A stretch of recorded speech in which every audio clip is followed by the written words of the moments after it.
Hello, welcome to Quackalope, and today we're going to be taking a look at an interesting new little game called Tiny Towns.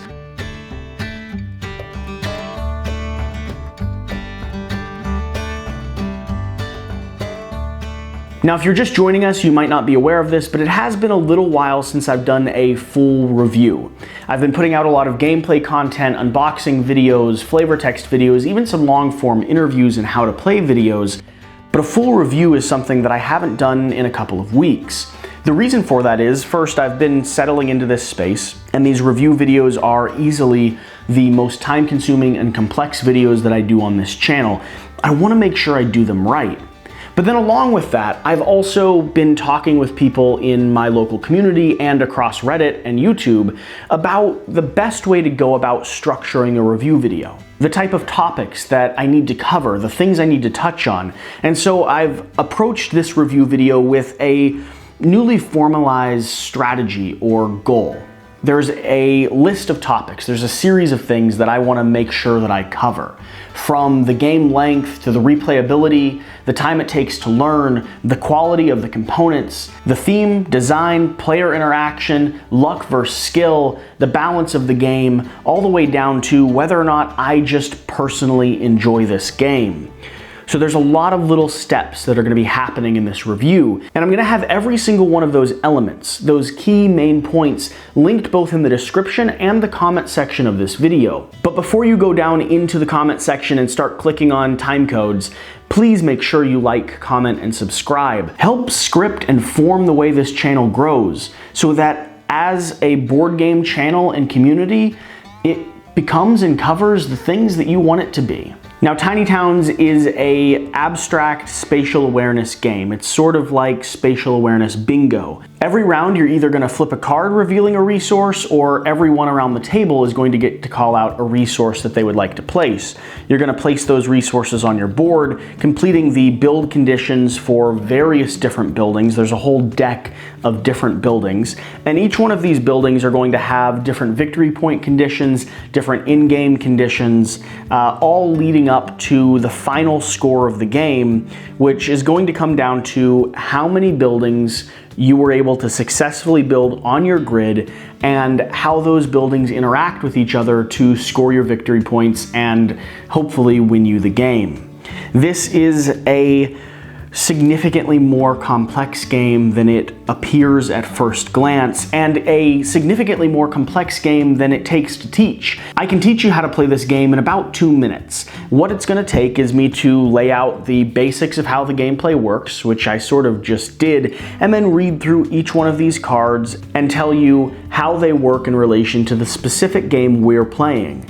Outside of that, it's just a matter of getting started and figuring out your own strategy around how you want to place your resource cubes, which buildings you want to build first, and where you put a lot of your energy or focus in. The main point of this is Tiny Towns is at face value a simple little game, when in all reality, it's a cutthroat spatial awareness game that's not luck-based at all. It's gonna reveal how good you are at developing or designing a strategy to squeeze these buildings into your town. So I hope you enjoy this video. Let's go ahead and dive into Tiny Towns. We're gonna start with some of the simple facts. Tiny Towns is best at 1 to 6 players. I mean, it comes with 6 player boards here in the box, so you can play up to 6 players.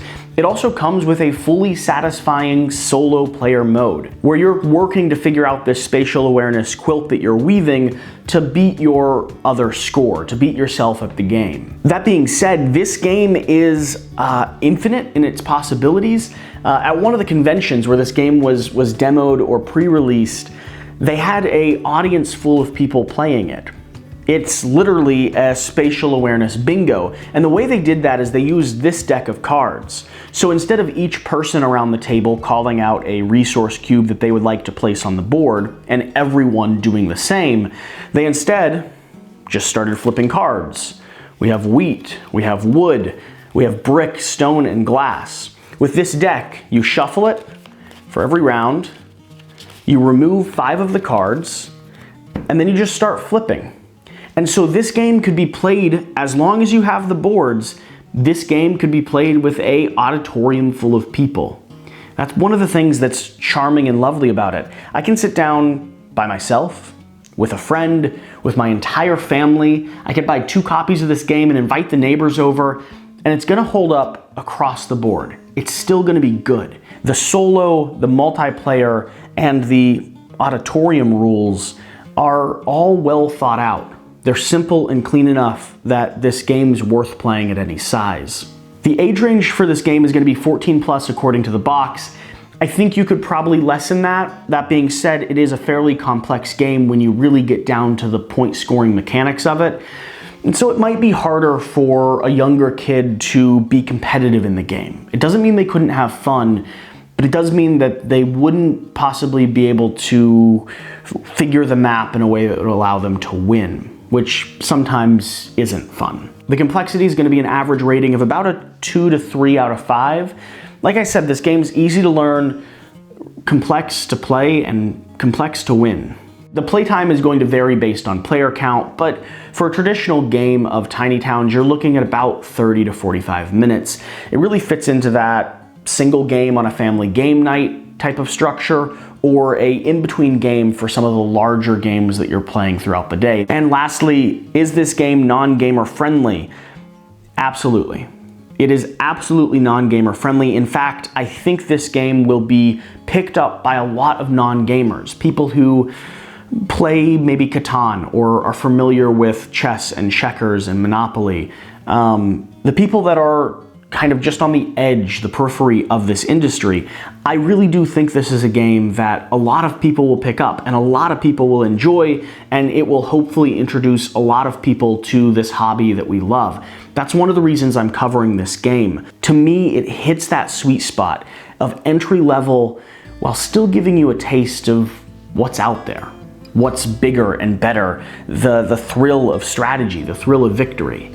This game is right there, ready to introduce people to the industry that we're all so excited about.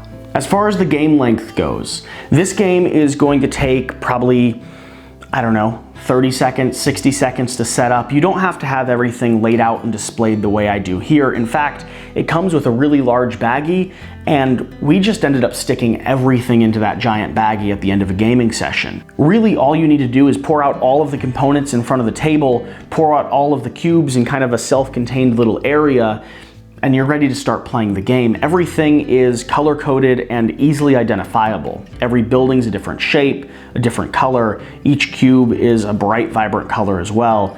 And so the setup to this game really doesn't take any time at all. It will probably take 2 to 3 minutes to teach someone the game, and then the gameplay length is gonna be 30 to 45 minutes. So it's an easy to set up, easy to teach, mid-weight game. As far as cleanup and breakdown goes, the same thing applies. You're just gonna pull all these cards together, you're gonna shove all of these little houses and meeples back into a bag, or multiple baggies if you prefer, and then you're gonna stick everything back into the box here. And the box comes with a lovely little insert, which for a game as simple as this might not be necessary, but I'm always grateful for having a nice little insert like this. It'll keep the components organized and keep everything in good condition instead of rattling around in the box. As far as replayability goes, Tiny Towns is easily replayable. There is a stack of cards here that change up the victory conditions, so the point scoring mechanics, the way buildings interact with each other. Even to some degree, the way buildings can be built and placed on your own little player board. There are variants that come along with how you draw cards or how you take your turns. There's one variant where you have every member of the table call out a resource that they would like to place, and everyone does the same. There's another variant where you use this deck of cards, flipping it, revealing a resource. It takes the player action, the strategy element, and lessens it to a little bit more of an even playing field.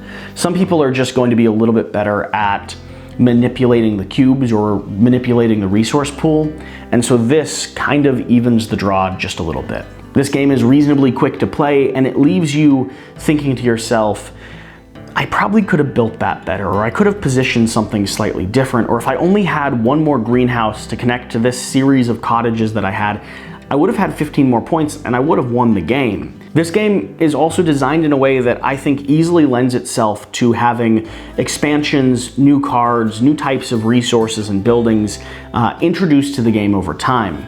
And so the replayability of this core box is a ton. You're going to be able to bring this to the table and have a fun and unique time every play session.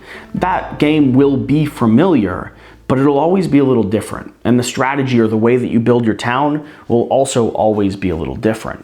So I've told you about the game length, I've told you about the replayability. As far as the time it took me to learn this game, coming at it with fresh eyes, the rulebook was easily laid out, it was well displayed, it showed me good examples of how each card works, how victory conditions work. It probably took me about 15 minutes to read through the rulebook, and by the time I got to the end of it, I was really familiar and felt very comfortable bringing this game to the table, doing a play test of it myself, and then teaching a player group. This is not a hard pickup. You will want to glance over the rulebook because there are a few variants and a few specifics that you want to pay attention to. The fact that every person only gets one monument card if you're playing with the monuments in the game, or the fact that you discard 5 of these cards before you start drawing from the top of the deck. That way it changes the amount of different types of resources that exist in that deck every single round. So you can't quite game the system or expect for there to always be 2 glass, 2 wood, 2 wheat, so on and so forth. The quality of this game is absolutely magnificent. There are lovely little cardboard player boards here that feel great. They're just gonna sit on the table. They're designed simply, it's not very intricate, but you're going to be placing all of these unique little wooden buildings onto your town, along with a mixture of cubes. And so by the end of the game, the table presence is actually really nice. It comes across well, it looks good. Everything's tactile and feels really good in the hand. All of the components are made of wood. Every single building type has a bright, vibrant color and is easily identifiable. They're not just using the same house in a different color for each one. Instead, each one is cut and designed to match the art style in the card. Now, along with that, there is really nice artwork throughout this game. The symbols are clear and easy to understand, and every single card has a little picture of what you're building. So if you're like me and you like to try to imagine what your community is looking like, this game goes out of its way to help you do so. As far as the theme of this game goes, this is an area where I feel it falls a little flat, and I'm gonna go back over that when I get to the criticism of this game that I have. But the theme of this game is you are a tiny town. You're a group of woodland forest creatures who are trying to do their best to scavenge the resources that are available to them and build this little village on the edge of the forest. The artwork illustrates little forest creatures throughout the majority of it, but really outside of that, the theme or the lore of this game doesn't come through too heavy. It's an abstract puzzle game. It's a spatial awareness game. You're placing, at the end of the day, little cubes to build other little cubes to score points. That's the mechanic. That's the core principle of the game. Now, it is adorable. It's lovely to see your little town develop, but I find that when I play the game, I don't really think of myself as playing as little forest creatures. Instead, I think of myself as just building a very small town on the board in front of me. I do kind of wish that forest creature theme shone through just a little bit more. This game has a mix of levels when it comes to player interaction. You can either play basically a solo game where your entire concern is really just placing the cubes in the best position on your board and reacting to the randomness of everyone else around the table or the randomness of this card to the best of your ability. Or you can kind of be cutthroat. You can look around and see, well, I know he's trying to build a cottage, so there's no way I'm going to call out brick, glass, and wheat. You can do that. I might have done that in the past. It has some variable levels. If you're playing a game where everyone is calling out a resource every turn of the game, I think player interaction is certainly heightened. And you run the risk or you run the possibility of having someone either being really vicious to someone else or just hitting the jackpot with every resource that people call out. That being said, that's one reason this deck of random cards is included. If you want to lessen the possibility for cruel player interaction, you can play with the deck of cards, or you can just choose to kind of stay reserved and play your own game and not pay too much attention to how other players' boards are filling out. That's up to you, and at the end of the day, I think this is more a solo, self-contained game than a game that relies on player interaction for it to be fun or rewarding. As far as luck and skill goes in this game, this is absolutely a skill-based game. You're going to be getting the exact same cubes and resources that everyone else around the table is getting, whether or not they're calling out the resource or you're flipping from this deck of cards. You all have the exact same possibility to build the exact same town or a variation of the exact same town. You're using the same resources. If you make a mistake, if you don't place resources in the best order or maximize the possibility, you're gonna lose the game. This game is all about looking at the connections and the victory point conditions you have on the cards here, using the resources you have to fill out your player grid, and your win if you're reasonably good at spatial awareness. And it's competitive if you have a table of people that are all good at spatial awareness. One of the elements that Tiny Towns does really well is in the way that it sets its cubes, in the way that it designs your strategy. So for instance here, I would complete the build conditions for the cottage. There's a really interesting mechanic where all of your cubes compress into one single building, a cottage, and then that cottage gets placed down in one of the 3 areas where these cubes existed. So it has this weird kind of swelling and then compressing element to the game. Some of these buildings take up a lot of space, so you'd spread them out here on the map, and as you complete it, it all scrunches back into a single building, which now occupies a space that you're no longer able to place resource cubes on, but all the other ground that you were using to build that space is now available for you to start on the next building. I really like the way that the strategy and design of this game works. I think it's very clean and I think it's done really well. That being said, there are some variables that can be thrown into the luck versus skill aspect of this game. These monuments are going to be one element. These monuments add a single effect, whether that's a in-game effect or a victory point scoring effect that only one person around the table gets. You each are going to receive your own personalized monument card. You can build that monument at any point you would like during the game. You can only build one of them, and when you build it, the effect that monument has could really change the game for you. It could change how you place buildings on the board. It could change the type of resources that you're trying to build. Maybe you go for a lot of wells because your monument card is designed around you having as many buildings as possible constructed. That's going to be a luck element thrown into a skill-heavy game that some people will either receive well or choose not to play with any of these monument cards, because some of them can potentially be a little overpowered if the conditions are right. So I've gone over a lot of the things I really like about this game. It's a fun, interesting game that is simple to learn and complex to master or win. It's easily accessible, it has great components, lovely artwork, but it's time to go over a few of the criticisms I have for Tiny Towns. First off, if you've watched my channel at all, you know it's going to be the lore. And I touched on this briefly, so I won't talk about it for too long. But Tiny Towns tries to tell me a tale of little forest creatures trying to build their own village. The problem that I have is the way it's implemented, none of these buildings really feel like they're being built by little forest creatures. On this artwork here, I see man-made structures. I see square walls and large beams and thatched roofs, and the artwork's lovely. Don't get me wrong, it really does help immerse you in this game, but I just don't buy that squirrels and mice constructed it. There's nothing designed quite for them. It looks like miniaturized versions of human architecture, and that's fine. I'm okay with that, but it doesn't help immerse me in the lore. And I'm the type of person that really wants to be pulled into the lore at every stage possible. Along with that, I do have to admit, part of me does feel that the use of tiny forest creatures is playing off of the success of some other titles from this year, be it Root or Everdell or some of the others that have came out. There's a theme in the board game community right now that deals with little tiny forest creatures and civilizations, really playing off of the nostalgia people like I have for the old Redwall books. And I'm the perfect person to sell this to. I'm not burnt out on that style yet. In fact, I love it. I'm getting my hands on everything I can when it comes to like Everdell, when it comes to Root. I just backed the new Kickstarter for every possible thing I could get. This game could have easily sold me on the lore. I just don't feel like it did. And a lot of the people that I've played with have also expressed a similar thing. The lore doesn't matter. You don't feel like you're a governor building a village for forest creatures. Instead, you feel like you're just building a village. My last two critiques of this game are going to be a little bit more hard-hitting. The first thing is going to be that one mistake could mess up your entire game.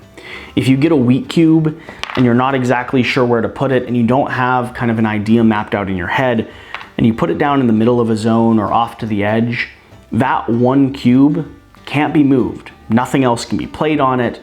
You've got to spend it on a building. And in some situations, if you haven't paid attention to every single cube you're placing down, you're gonna find yourself in a really hard position. And you're going to lock off a large portion of your board that you just can't use. Or you're not gonna be able to use the board as efficiently and effectively as you could if you hadn't made that one mistake. So early on in the game, it's important to develop a strategy or kind of know how you're going to be placing your buildings. The way that I go about it, and it's worked fairly well for me, is I always typically choose two buildings with two different types of resources. I plan where I want to build them in different areas of my board so that none of those placement options are overlapping, and then as people call out the different resources, I place them accordingly. That way I'm never randomly placing a cube down that I don't have a specific intent for. For some people, that skill or that thought process is going to take some time to learn. Some people are just never going to get it if they're really bad at spatial reasoning, but it's important to make a note of.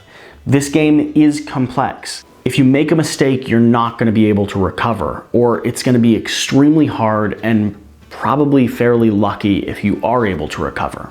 Lastly, I want to touch on the monument cards. My player group has mixed feelings about them. They add a randomness to the game, which is sometimes a lot of fun. We've played with them a few times, and they can be really interesting. They create personal conditions that each player wants to try to accomplish, whether it's having a lot of certain types of buildings, having in-game effects like allowing you to place buildings anywhere on the board once your monument's built. Every player gets a unique one, and every player can only build one. They can only build their own. I do find, however, that with a lot of the games I play, we choose not to use the monument cards for a very specific reason. Some of these cards seem to have the tendency to be a little overpowered. So if you build a monument card early on in the game that allows you to place any building anywhere on your map, instead of the pre-designed spots, the areas where you laid your resources, the odds are you're gonna win, as long as you just don't mess up. You're going to be building everything in the center area here and placing buildings, filling in gaps from the outer rim in.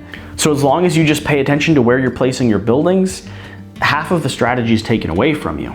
And for everyone else playing around the table, it doesn't feel good to lose the game because of a monument card. Oftentimes you can look at the victory point conditions and you can see that the win that the player received was largely due to the monument card that they received. Adding a little bit of luck and randomness to the game can be enjoyable, and it's not necessarily a bad thing.